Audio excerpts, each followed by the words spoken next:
கிறிஸ்துவுக்குள் பிரியமான சகோதர சகோதரிகளே, உங்கள் அனைவரையும் தினமொரு முத்துக்கள் நிகழ்ச்சியில் சந்திப்பதில் மிகுந்த மகிழ்ச்சி அடைகிறேன். திக்கற்றவர்களின் வேண்டுதலுக்கு செவி கொடுப்பார்.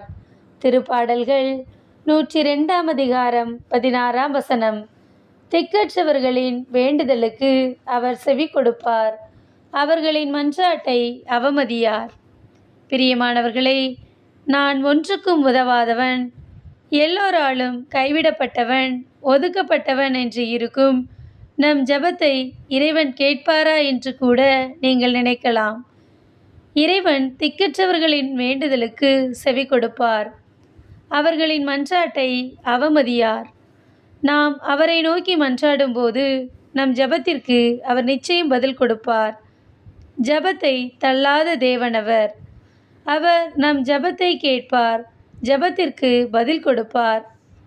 வேதத்தில் இறைவன் அநேகருடைய ஜெபத்திற்கு பதில் கொடுத்திருக்கிறார். அன்னாள் குழந்தை இல்லாமல் பலவிதமான நிந்தைகளுக்கு ஆளானாள். அவள் எப்போதும் சாப்பிடாமல் அழுது கொண்டே இருப்பாள்.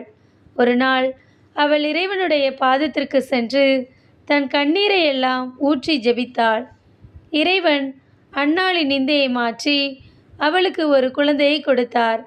இறைவன் யாருடைய ஜெபத்தையும் அலட்சியம் செய்ய மாட்டார். ஜெபத்தை கேட்பவர் என்று அவருக்கு பெயரும் உண்டு. நாம் எப்படிப்பட்ட சூழ்நிலையில் இருந்தாலும் இறைவனை நோக்கி தினமும் ஜெபிக்க வேண்டும்.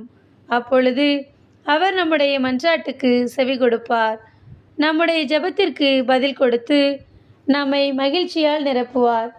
அன்பு இறைவா, எங்களுடைய ஜெபத்தை தள்ளாத தேவன் நீரே, அதற்காய் உமக்கு நன்றி.